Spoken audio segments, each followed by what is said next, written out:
여러 가지 교회 공동체 생활의 것들 틀을 잡아놓고 시작을 하고 싶은 겁니다. 기존에 우리가 곰곰이 생각해 봐야 되는 것들, 또 말씀 앞에서 진정한 무엇이 맞는지를 사실은 지금 증거를 남겨놓고 가는 그런 시점. 초기에 유튜브로 계속 자료를 남기기도 있고 우리가 설교로 선포한 것도 말씀을 같이 공부하면서 오늘은 이 바리새인의 누룩과 같은 외식을 살펴보면서 우리의 신앙생활 안에서, 교회 안에서 어떠한 것을 한번 곰곰이 생각해 봐야 될지, 어떤 것을 짚고 넘어가 봐야 될지를 한번 생각을 해보려고 합니다. 먼저 오늘 말씀을 살짝 분절분절 요약을 해드리면 이래요. 서로 외식에 대한 경고가 1절부터 3절까지가 있습니다. 바리새인의 외식에 주의할 것을 경고하십니다. 오늘 설교 말씀의 제목을 보면 신앙생활의 거품입니다. 거품은 사실 어떤 내용물이 있으면 그 위에 낀 걸 말하는데 그것을 걷어내고 나면 사실 본품은 얼마 없을 수도, 그것이 많이 부풀려졌을 수도 있고 필요 없는 것이 덮여 있어서 오히려 본질적인 것이 드러나지 못한 것을 우리가 표현할 때 거품이 꼈다, 거품이다, 버블이다 이렇게 이야기를 하기를 해요. 그래서 신앙생활에도 분명히 거품이 있을 수 있다라고 이야기를 하는데, 이 바리새인들의 외식을 두고 이야기하지만 결국 우리의 교회 안에서, 우리의 신앙생활 안에서 어떤 것이 거품처럼 껴있어서 그 안에 담겨진 본질적인 것을 보지 못하고 있을까에 대한 고민입니다. 책 제목이 11조는 누구의 것인가 라는 책입니다. 11조는 누구의 것인가 라는 책이에요. 이 책에 보면 구약부터 신약의 내용이 쭉 나와 있는데 정말 하나님께 온전히 드리는 11조나 헌금이 아니라 성전 세로서 자리 잡았던 그것, 또 예수님께서 그것을 외식이라고 비판하신 모습들이 꽤 있습니다. 그죠? 부자 헌금 내는 것보다 가난한 여인의 2렙돈을 더 귀하게 여기신다든지, 이 책입니다. 11조는 누구의 것인가. 읽어볼 만한 요즘 시대의 책입니다. 우리가 정말 한 영혼을 너무 귀하게 생각해서 전도를 하잖아요. 귀한 한 영혼 전도해서 교회에다 데려다 놓고 헌금 안 내는 죄인으로 만들고 있다 이거예요. 너무 공예배 참석 안 하고 교회 활동 제대로 안 하는 사람으로 죄인 만들어버리는 시스템 안으로 있다. 귀한 한 영혼 데려다 놓고 결국에는 헌금 잘 못하는, 11조도 제대로 못 내는 죄인으로 만들어버리는 경우들이 일수라는 거죠.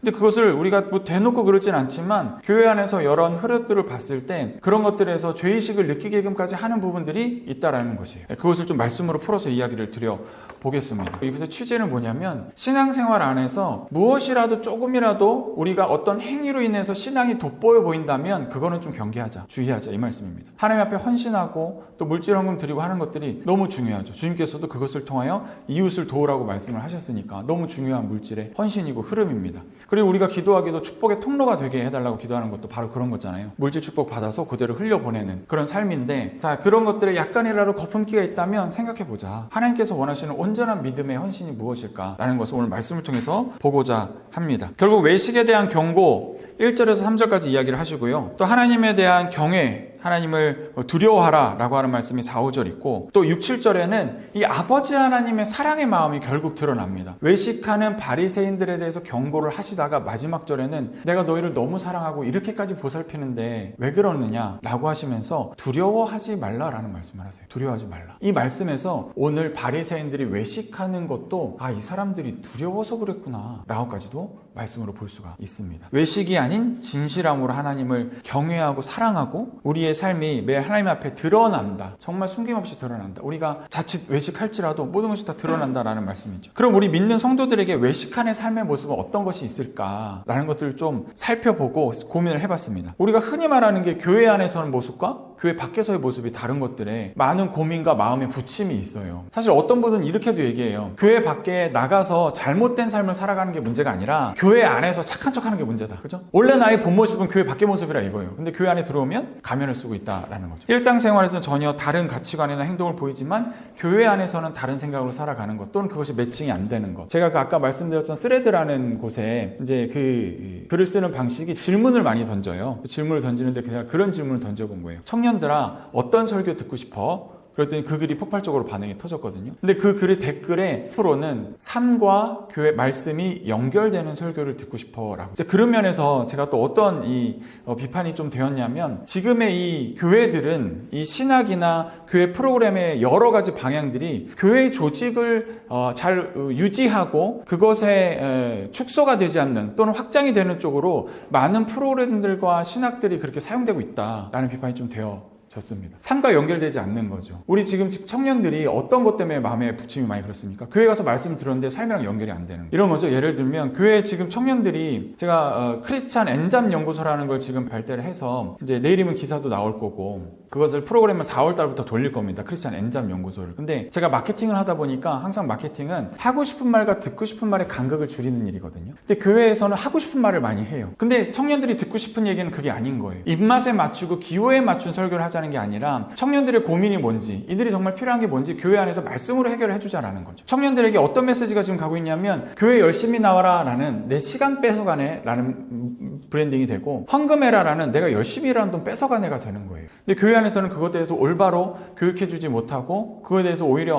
헌금 설교를 안 하는 게 미덕이 된 것처럼 지금 돼 있다는 거죠. 어떤 목사님은 그게 자랑이기도 해요. 나는 1년에 헌금 설교 한 번도 안 해. 이게 자랑이 되신 거예요. 근데 헌금이라는 것이 얼마나 하나님 앞에 복된 행위입니까? 우리가 하나님의 것으로 인정하고 하나님께 내어드리는 것, 그것을 통하여 많은 사람들이 살아나는 것을 보는 것, 주님께서 오병이어의 역사를 일으키셨던 것처럼 주님께서 그 헌금에 친히 축사하시고 사용하실 때 많은 사람들이 먹여 살리는 물질로 쓰임받게 하는 것이 얼마나 복된 행동입니까? 그리고 그 물질, 월급, 매출 이런 것들이 주님께서 펼쳐주신 지난주 설교였지만 전쟁터에서 전리품으로 주셨는데, 그것의 첫 번째 의미는 그 전쟁에 나갔던 군사들의 엄청난 축복, 보상이고, 또 그것이 다음 전쟁을 위한 예비물자라는 점에서 헌금과 물질과 이 재정은 말씀 안에서 정말 전략적으로 다뤄야 될 것입니다. 근데 그것에 대해서 설교를 안 한다라는 건 뭐예요? 그거에 대한 신학이 전혀 서 있지 않다라는 거예요. 헌금 설교하기를 두려워하는 세대가 됐고, 또 그것에 대해서 그렇게 되다 보니 말씀으로 제대로 세우지도 못하 보니 청년들에게 헌금 내라 라는 말을 겨우 했을 때는 내가 열심히 번 돈 뺏어가는 것처럼 되는 브랜딩이 되어버리는 거죠. 주일에 헌금이라든지 예배라는 것들이, 교회 활동이라는 것들이, 나는 지금 밖에서 N잡, 3잡 해야 되는데 4시간 뺏어가네, 이런 브랜딩이 돼버리는 겁니다. 자, 그런 것들에 대해서 우리가 오늘 말씀을 통해서 좀 살펴보기를 원합니다. 크리스찬이 외식하는 삶, 그 말씀이 여기까지 왔는데 결국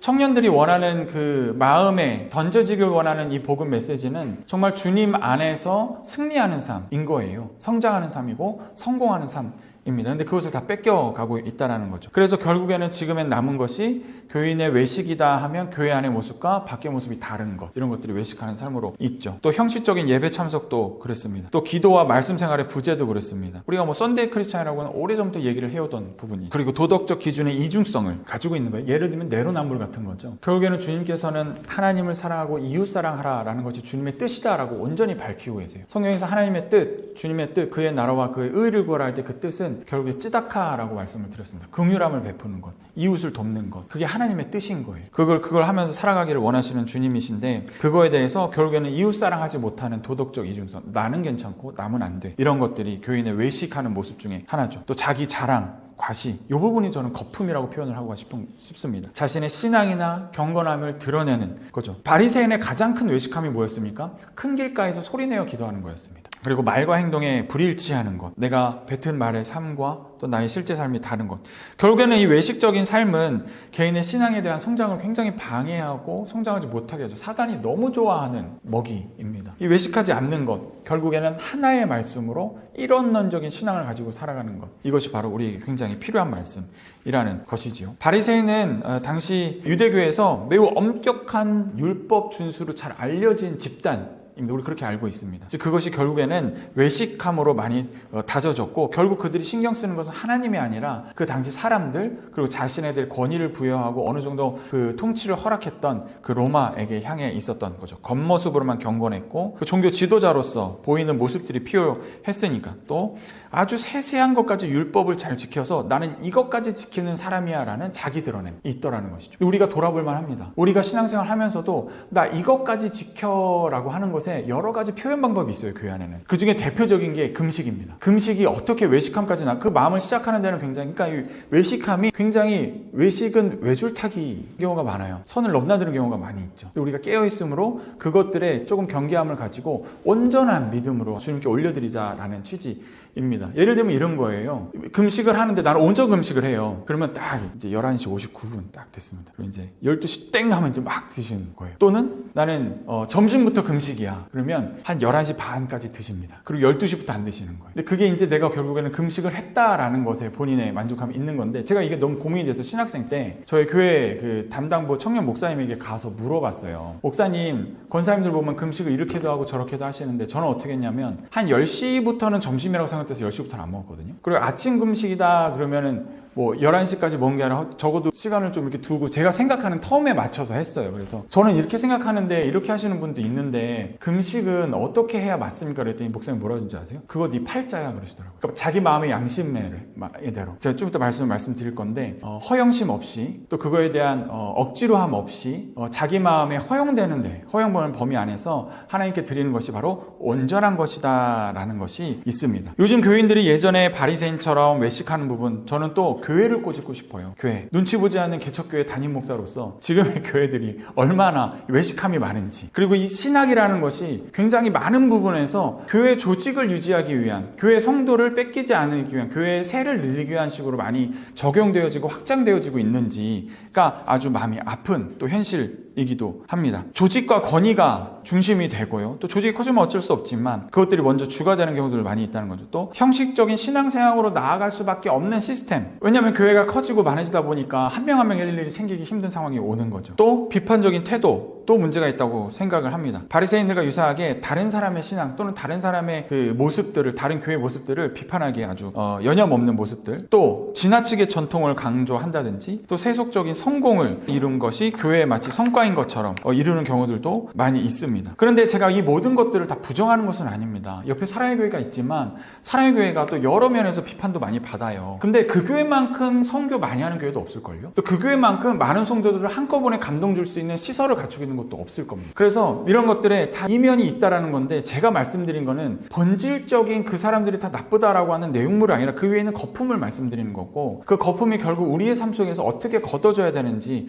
우리가 한 사람의 신앙인으로, 한 사람의 크리스찬으로 설 때 한번 잘 살아보자 라는 외침이며 읍소입니다. 근데 이것의 바탕에는 무엇이냐면 아버지 하나님의 사랑이 있습니다. 우리를 너무나 사랑하시는 그 사랑이 느껴지면 이거는 자연스럽게 됩니다. 날 구원하신 그 구원의 크기와 그 감격과 역사가 느껴지면 그거는 당연히 되는 것이죠. 그래서 주께서 찾으라, 구하라, 두드리라, 찾을 것이다, 구할 것이다, 열릴 것이다 하면서 그 마지막에 뭐라고 주세요? 내가 너에게 성령을 선물로 주시겠다는 것은 그 마음을 느끼게 해주시겠다는 거거든요. 그 사랑을 완전히 내 마음 안에 느끼게 해주시겠다는 것이거든요. 그래서 우리가 외식함을 걷어내고 우리에게 주님께 구할 것은 아버지 하나님의 사랑의 마음이 내 가슴에 가득하기를, 그것이 내 마음에 반짝반짝 빛나기를 기도해야 되는 줄 믿습니다. 헌금의 문제, 오늘은 두 가지에 딱 포인트를 두고 이 말씀의 외식함에 대해서 우리 한번 고민해 볼 거예요. 시리즈로 오늘은 헌금입니다. 헌금과 교회 봉사, 이 두 가지를 찝을 건데요. 헌금은 여러 가지 면에서 아주 외식하는데 좋은 수단으로 지금 사용되고 있는 면들이 있습니다. 좀 극단적에서 이야기를 해드릴 거예요. 헌금을 많이 하거나 적게 하는 것은 성령님을 평가하거나 우대하는 쪽으로 가는 공동체가, 그런 분위기가 형성된 것들이 또 있는 경우들이 있습니다. 원래 헌금의 의미, 하나님께 드리는 경배와 감사, 그리고 이웃에 대한 긍휼의 의미보다는 이것이 나의 신앙의 척도를 드러내는 시스템으로 자리 잡고 있는 것들이 있죠. 결국에는 헌금 생활이 하나님 앞에 신앙 고백인 것은 맞습니다. 그래서 그것을 지표 삼아서 교회 직분자를 세울 때 헌금 생활을 제대로 하느냐, 11절 어떻게 하느냐, 이런 것들을 지표를 삼기로 해요. 교단에서는 장로님을 세우거나 권사님을 세울 때 헌금 생활을 올바로 온전히 하셨느냐, 이런 거에 대한 것들을 평가를 하거든요. 근데 그런 것들이 일정 지표가 될 수 있으나 결국 그런 것들이 또 바깥에 가서는 다른 쪽으로는 어떻게 사용됩니까? 장로 권사가 되기 위해서 헌금을 채우는 일도 생겨요. 그게 뭡니까? 하나님 앞에 온전히 드리지 못하는 것들이죠. 결국 이런 제도적인 면에서 우리가 그 온전한 마음을 회복해야 된다라는 것이고요. 하나님과의 관계도 그런 면에서는 더 혼란스럽게 되게 됩니다. 하나님과의 관계가 먼저인지, 내가 헌금을 드리는 게 먼저인지, 그런 것들이 헷갈리게 되는 거죠. 이것은 헛된 경쟁과 또 비교를 하게 되는 것이 되고, 결국 주님께서 주시는 이 재정의 축복관에 대한 왜곡을 불러온다는 거. 하나님께서 이 재정의 축복을 주는 것이 얼마나 주님의 뜻대로 이루어지는 것이며, 주님께서 쓰길 원하시는 곳에 하나님의 사람을 통해서 흘려보내시는 거고, 그 자녀에 대한 축복의 의미를 주시는 건데, 이 모든 하나님의 이 물질을 통한 사역의 왜곡이 일어나는 것이 바로 이 헌금의 왜곡된 잘못된 간입니다. 이 헌금에 대해서 우리가 자세히 살펴봐야 될 성경 구절이 있습니다. 볼 수 있는 성경 구절이 있어요. 먼저는 고린도후서 9장 6절에서 7절입니다. 함께 읽어보겠습니다. 시작. 이것이 곧 적게 심는 자는 적게 거두고 많이 심는 자는 많이 거둔다 하는 말이로다. 각각 그 마음에 정한 대로 할 것이요 인색함으로나 억지로 하지 말지니 하나님은 즐겨내는 자를 사랑하시느니라. 이 말을 아멘 가지고 교회 안에서는 마치 많이 내는 사람이 복 받는다라고 오해하는 설교와 신학을 가지고 지금 설교를 하고 있다는 겁니다. 전혀 그게 아닙니다. 중요한 말씀은 7절이에요. 각각 그 마음에 정한 대로 할 것이요, 좀 더 편한 말로 그 마음의 팔자대로 할 것이요 라는 겁니다. 내 마음에 이렇게 들면 그렇게 하면 하나님이 그거 받으신다는 거예요. 중요합니다. 인색함 인색함으로나 억지로나 하지 말라라는 것이에요. 11조나 헌금이나 그 모든 것에 있어서 하나님이 주신 나의 것으로 여겼으면 하지 마십시오. 그거 하나님이 안 받으십니다. 무슨 말씀이냐면 나에게 주신 하나님의 것으로 고백되실 때 주님께 감사함으로 드시기 위해서 축복합니다. 한 끗 차이입니다. 하나님이 주신 나의 것이 될 것이냐, 나에게 주신 하나님의 것이 될 것이냐. 하나님이 주신 나의 것이 되면요, 내 능력이 범위 안에서 일하는 물질이 됩니다. 심지어는요, 나는 능력이 너무 없어서 빚지는 인생까지 갑니다. 근데 나에게 주신 하나님의 것으로 인정할 때 하나님의 크기의 대로 일하시게 되고, 이 물질은 30배, 60배, 100배의 결실을 맺는 주님의 사역 도구가 되는 줄 믿습니다. 그거를 알고 쓰고 구하는 자에게 하나님께서는 주신다라는 거예요. 아주 또 이 말씀과 이어서 헌금에 대해서 굉장한 오해를 일으키는 말씀 구절이 또 하나가, 굉장히 유명한 구절이 하나가 있습니다. 읽어보겠습니다. 시작. 만군의 여호와가 이르노라 너희의 온전한 11조를 창고에 들여 나의 집에 양식이 있게 하고 그것으로 나를 시험하여 내가 하늘문을 열고 너희에게 복을 쌓을 것이 없도록 붙지 아니하나 보라. 이 말씀 가지고 이제 주님 앞에 온전한 11조를 드려라 이렇게 말씀하는 분들이 많이 있습니다. 근데 여기서 온전한 11조가 뭡니까? 여기에서 이 예화를 붙는다 그러면 저는 인상이 찌푸러집니다. 뭐 카네기인가요? 락펠러인가요? 자신의 11조를 계산하기 위해서 뭐 100명의 회계사를 두었다. 그렇게 해서 온전하게 떼어서 드렸다. 11조를. 이게 온전한 겁니까? 이거 아닙니다. 이거 온전한 11조 아닙니다. 온전한 11조는 인색함이나 억지로가 아니라 주님이 즐겨 그것을, 그 마음을 들여다보시는 그 마음이 온전한 11조인 거예요. 마음으로 드리는 11조, 마음으로 드리는 하나님 곳간에 양식 있게 하는 것. 여러분, 하늘의 곳간에 있으면 이 곳간 누가 먹습니까? 하나님 먹습니까? 아니에요. 하나님의 백성에게 나눠주시는 곳간입니다. 결국 11조는 다른 사람을 돕는, 그 30%의 남의 돕는 것도 말씀하셨지만 결국 궁율 사역을 위하여 활용되어야 한다는 것이 제 지론입니다. 그래서 우리 교회는 지금 헌금으로 걷어지는 것들, 헌금으로 헌신하여 주시는 것들, 이 모든 것들을 궁율 사역 쪽으로 다 흘려보내고 있습니다. 베트남으로, 태국으로, 또 우리 한부모 가정으로 온전히 흘려보내고 있습니다. 단지 이 비율이 제가 모든 걸 헌신하다가 이제 집사님도 계시고 아이들도 내는 헌금들이 있어서 그 비율을 이제 제가 내는 비율에서 헌금의 비율로 바꿔가고 있는 거예요. 그래서 온전한 11조, 그 곳간에 양식이 있게 한다는 것은 너무 기쁜 일이에요. 그 곳간을 나에게 쏟아부어 주신다, 이 말씀, 축복의 말씀도 맞습니다. 그러나 우리의 믿는 형제들을 향하여 주님께서 주시는 복을 쌓을 것이 없도록 붙지 않은 이 복은 흘러가는 거거든요. 그래서 이 온전한 11조는 마음에 인색함이 없고 아낌이 없고 집착이 없는 그 물질을 말씀하십니다. 근데 뭐예요? 여기다가 뭐 회계사 몇 명을 해서 정확히, 그러니까 이게 결국 마음에 찌르는 취지가 뭡니까? 사업하고 월급 받는 사람들은 떼먹을 생각하지 말아라 이거잖아요. 그게 무슨 하나님이 기뻐하시는 일입니까? 우리 하나님 그거 없어도 잘 사시는 분입니다. 네. 너무나 사랑하시는 하나님, 제가 자주 드는 비유인데 저희 아들이 저 지금 밖에 있는데 이 아들이 야구공 던지는 걸 너무 좋아해요. 둘째가 최강야구를 제가 봤더니 옆에서 보더니 꽤 폼도 잘 나와요. 이렇게 제가 인스타에도 올렸는데, 근데 그 아들이 공 던지는 걸 너무 좋아하는 거예요. 그래서 이 아들이 막 마음에 감동이 돼서 아버지, 제가 아버지께 온전한 헌신과 온전한 영광을 올려드리기 위해서 내 공과 글러브를 팔아서 정확히 아버지께 드리겠습니다. 그럼 제가 기뻐할까요? 전혀 기뻐하지 않습니다. 너 그거 행복하게 네 할 거 해. 내가 더 해줄게, 더 사줄게, 이렇게 되는 거죠. 온전한 11조는 그게 아닙니다. 근데 이렇게 교육하면요, 어떤 부작용이 나오는지 아세요? 그럼 이제 이 설교 끝난 다음에 집사님들끼리 나가면서 얘기해요. 가만히 있어봐요. 부가세는 띄고 하는 게 맞아? 아니면 보험이랑 지금 월세 내고 그런 것들은 그거 띄고 하는 게 맞아? 아니면 난 세 전이야, 세 후야? 이런 얘기 하신다니까요. 이게 뭡니까? 그게 어떻게 온전한 겁니까? 마음이 온전하지 않은데. 세금 매출이지 이렇게 되면 또 시험 든다니까요. 아니 매출이면은 수익, 나 헌금 내고 나면 쓸 돈 없어. 내 수익이 지금 사업이 10%인데 그거 다 드리라는 얘기가 이렇게 되는 거예요. 그럼 수익에만 내. 그런데 버는 거는 1,000만 원인데 수익이 100%인데 여기서 11조 또 적은 거 아닌가? 또 이런 생각 들기도 하고. 이게 많은 부작용을 일으키는 잘못된 온전한 11조의 해석과 신학이었습니다. 그러나 주님께서는 그걸 받으시지 않는다. 사랑하는 아버지의 마음, 그 마음을 헤아리시고 성령을 달라 하셔서 그 마음을 온전히 느끼시고 주님과 함께 동역하는 물질로 헌금으로 내어드리는, 그것이 바로 우리가 회복해야 될 것입니다. 하나님께서는 또 이렇게 말씀하십니다. 누가복음 6장 38절입니다. 시작.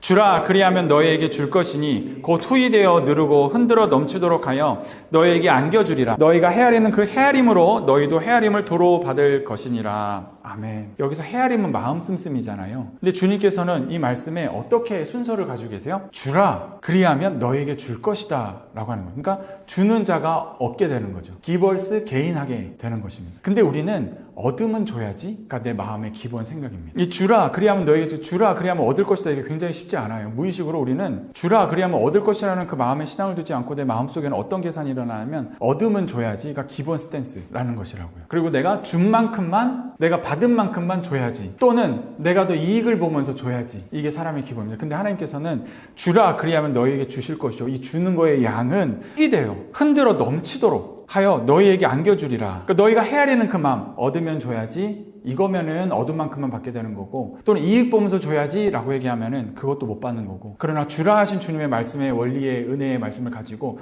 주라 했을 때 주신 하나님의 것이, 이게 바로 근데 뭐냐면요, 여러분, 우리가 신앙의 믿음으로 걸어가야 될, 추구해야 될 철학이나 방향이 아니라 이건 원리입니다. 원리. 이해하세요? 원리라는 말이 굉장히 강력합니다. 해가 뜨고 지듯이, 중력에 의해서 물이 높은 곳에서 낮은 곳으로 흐르듯이 이건 원리예요. 원리. 그래서 유대인들은요, 여러분 아시죠? 모세오경을 달달 외우는 사람들이고 이 하나님의 말씀의 원리대로 살아가는 사람들이거든요. 근데 유대인들이 얼마 전에 마크 주커버그가 72조를 기부했다라나 이런 얘기를 하잖아요. 그 사람들은 그게 우리가 생각하듯이 돈 많이 벌었으니까 한 100조 벌었으면은 한 30조 냅두고 70조 떼어주지, 이게 아니에요. 기벌스 개인의 마음이 있는 겁니다. 구약이 그 마음대로 유대인의 원리대로 살아가는 거예요. 내가 이렇게 주면 하나님께서 그것을 다른 곳에서 주신다. 또는 내가 이렇게 주면 그것이 결국에는 우리 자녀들이나 우리 민족이 축복받는다가 원리로 있는 사람들이에요. 그래서 예수님을 믿지 않아도 부자로 살아가는 건 이 말씀 성경의 원리가 그렇거든요. 여러분, 원리가 얼마나 무서운 거냐면, 내가 예수님을 믿는다고 해서 양치를 안 하면 이빨이 안 썩습니까? 아니죠. 양치를 안 하고 음식물이 껴있으면 충치가 생겨서 이빨을 썩어서 빼야 되는 게 원리예요. 이 세상이 돌아가는, 작동하는 원리입니다. 그렇기 때문에 그 원리대로 살아가는 사람들은 이렇게 축복받는다 거지요. 굉장히 강력한 겁니다. 우리 믿는 자들이 근데 이 원리에 약해요. 마치 철학으로 생각하고 추구해야 될 사상 정도로 생각하는 경우가 너무나 많습니다. 근데 하나님께서 분명히 여러 부분을 통해서 너희들이 내 자녀이고 내가 그 자녀인 너희들을 구원하기 위해 예수님을 보냈고 예수를 통하여 너희들이 구원을 받았고 이것이 너희들이 구원받은 삶으로 나아가는데 굉장히 중요한, 그리고 성령 하나님을 보내서 그 이후의 삶을 살아가고 하나님 아버지의 마음을 느끼게 하고 그 마음대로 살아가게 하는 것, 이것이 그리스도인들이 받은 축복이거든요. 유대인들보다 더 크게 받은 축복, 예수님을 믿음으로 인해서 너무나 기쁜 소식이고 복된 소식이죠. 근데 오히려 우리는 이 원리에 약해요. 마치 추구해야 될 철학과 사상 정도밖에 얘기하지 않는다라는 것이요, 말씀의 원리입니다. 그래서 여러분, 주십시오. 그리하면 얻게 하십니다. 아멘이십니까? 이 원리 안에 내 몸을, 내 생각을, 나의 삶을, 우리 교회를 맡겨서 살아가시는 저와 여러분 되시길 예수님 축복합니다. 그리해서 교회를 하자마자 가장 먼저 도와야겠다라고 생각을 했던 겁니다. 또 재물에 관하여 이런 말씀이 있습니다. 디모데전서 6장 17절입니다. 시작. 내가 이 세대에서 부한 자들을 명하여 마음을 높이지 말고 정함이 없는 재물에 소망을 두지 말고 오직 우리에게 모든 것을 후히 주사 누리게 하시는 하나님께 두며라는 말씀인데, 여기 보면 이 정함이 없는 재물이라는 것 우리가 다시 한번 보길 원합니다. 정함이 없는 재물, 집사님 혹시 기억나시나요? 정함이 없다. 조금 기억나시죠? 하나님이 뭐 이렇게 했다길래 한 번에 기억이 안 납니다. 정함이 없는 재물이라는 것을 제가 물어봤을 때, 정함, 그러니까 뭐라 그럴까요? 그쵸, 맞습니다. 그겁니다. 근데 no limited, 뭐 정해지지 않았다 이렇게 생각하시는 분이 있는데, 이거를 영어 사전은 uncertain입니다. 정해지지 않은, 불확실한, 미정한, 이런 뜻이에요. 이 하나님의 관점으로 항상 말씀을 봐야 됩니다. 우리 인생의 관점으로 푸는 게 아니라 하나님과 관점에서 봤을 때 하나님 입장에서 정해지지 않은 재물, 정함이 없는 재물은 뭡니까? 바로 하나님과 논의하지 않은 재물. 킹제임스 번역에서 나온 거예요. uncertain, rich 해서 정함이 없는 부라고 되어 있습니다. 하나님과 정하지 않은 재물인 거예요. 정하지 않은 재물에 소망을 두지 말라고 말씀하십니다. 하나님과 논의하라는 거예요. 이게 어떻게 돼야 가능하냐면요, 보세요. 하나님이 주신 나의 것으로 생각하면은 하나님과 딱히 논의할 이유가 없습니다. 하나님께는 감사함으로 11조든 헌금이든 떼어드리면 그만인 거예요. 나머지는 내가 하면 돼요. 근데 하나님이 주신, 나에게 주신 하나님의 것으로 고백하면 이거는 내 거예요, 내 게 아니에요? 내 게 아닌 거예요. 그래서 하나님과 논의해야 돼요. 1원이라도 정함이 있어야 되는 겁니다. 주인이 하나님의 것이니까. 근데 그렇게 되면 어떻게 되신다고요? 후히 넘치도록 부어주시고 또 능력 있는 재물을 쓰신다라는 거죠. 자, 이 말씀 뒷절에 붙는 내용들이 있습니다. 그렇기 때문에 18절 19절 있습니다. 시작. 선을 행하고 선한 사업을 많이 하고 나눠주기를 좋아하며 너그러운 자가 되게 하라. 이것이 장래에 자기를 위하여 좋은 터를 쌓아 참된 생명을 취한 것이니라. 아멘. 이 재물, 물질에 관해서 하나님과 하나하나 논의하고 정함이 있지, 모호하지 않지, 1원까지도. 그 정하라고 해서 또 한국 사람들의 교육, 여태까지 훈련받은 신앙 안에서는 어떻게 해석되어지냐면, 하나님과 논의하라 그러면 다 하나님께 드리라는 걸로 오해를 합니다. 전혀 그렇지 않아요. 아까 말씀드렸던 전리품의 의미가 거기서 또 나오거든요. 전쟁을 나가 우리는 싸웁니다. 한 달 한 달. 직장을 우리 전쟁터로 표현하잖아요. 전쟁터를 나가 싸운 그 전리품이 우리 월급이고 매출입니다. 이 매출을 가지고 하나님과 논의하는 거예요. 그러면 하나님께서는 이 전리품을 구약성경에 보니까 어떻게 표현하시냐면, 이스라엘 백성이 충분히 먹고도 마시고도 남을 축복제물로 주시고 다음 전쟁을 위한 예비물자로도 쓰신다라는 말씀입니다. 그래서 다 내놓으라는 겁니까? 아니에요. 너 전쟁터 나가서 나와 함께 이렇게 승리해서 전리품 가져왔지, 누려라.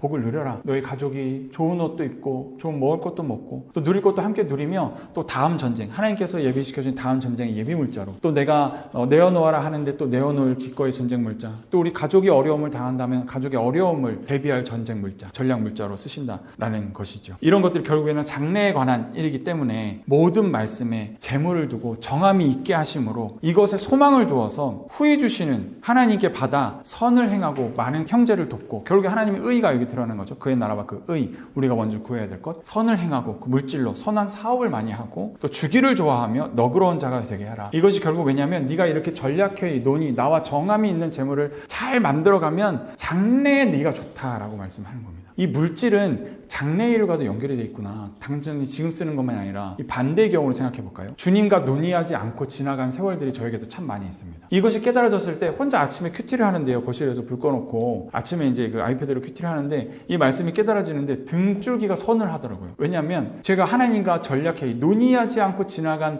그 한 달 한 달의 전리품이 굉장히 많았거든요. 그때 시점이 어땠냐면 한 달 지나죠, 두 달 지나죠. 그러면 카드 쓰거든요. 하나님과 논의하지 않고 하나님 주신 나의 것이기 때문에 온전히 그 전의 개념으로 온전히 헌금을 드리고 성경음도 하고 헌금도 하고 주정음도 하고 나머지는 제가 쓰는 겁니다. 하나님과 논의하지 않고. 그러면 사단이 이거를 굉장히 탐내요. 왜냐하면 이스라엘 백성, 하나님의 백성에 대한 축복인과 동시에 다음 전쟁을 위한 예비물자니까 이거 뺏어야 되거든요. 그러니까 욕심이 들어가게 합니다. 하나님과 논의하지 못하게 해요. 그거 네 거야. 논의해? 왜 논의해? 하나님께 다 주라고? 아니야, 네 거야. 카드 씁니다. 제가 계산을 나름대로 쫙 하죠. 제 안에 전략을 세우는 겁니다. 하나님과 전략 세우지 않고. 1년이 지납니다.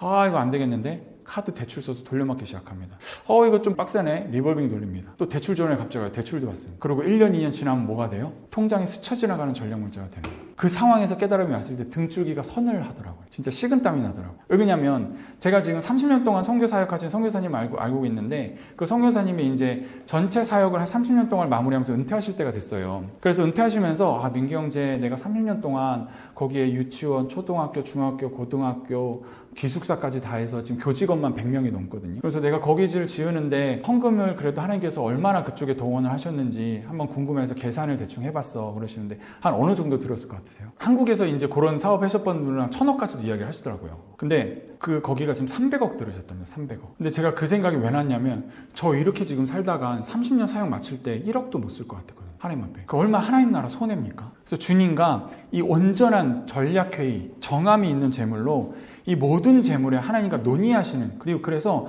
하나님께서 300억, 1000억 쓰시는 물질 사용하시는 사용자들 되시길 예수님을 축복합니다. 하나님께서 그렇게 하십니다. 그래서 아는 자녀에게 주시지 않겠어요? 그 전략회의를 하는 자녀에게 주시지 않겠어요? 자녀가 100만 원, 300만 원 줘도 아빠한테 아버지 밥 한번 사드리고 옷 사드리고 여행 한번 보내드리고 딱 쓰는 거예요. 자기 거라고 쓰는 거예요. 근데 우리 지금 이 인간 삶 안에서는 그게 맞을 수 있죠. 근데 그 물질의 주인은 하나님이신데, 주인이신 아버지가 나한테 옷 사주고 뭐 선교하라고 헌금도 줄 것 같은데 나머지는 이거 결국에는 다 뺏길 것 같은데 안 주시겠죠. 근데 이걸 깨달은 백성은 하나님 진짜 큰일 났군요. 내가 정신 차려야겠군요. 하나님께 써야겠군요. 하나님 주시면 주시는 대로 제가 다 논의하겠습니다. 그리고 단데 뺏기지 아니하고 하나님께서 언제 어떻게 쓰실지 모르니 잘 관리하고 예비하겠습니다. 라고 하는 자녀에게 여기 있다, 얘다 이러지 않으시겠냐. 아멘이십니까? 아버지 하나님 살아계십니다. 우리를 그리고 너무 사랑하십니다. 그리고 우리가 두려워하는 것 다 아시고요. 염려하는 것 다 아십니다. 이게 너의 장래를 위해서 좋다. 이거는 결국 자손대까지도 이야기를 하시는 겁니다. 결국 주라. 그래야만 너에게 줄 것이다. 라고 하신 주님의 약속의 말씀이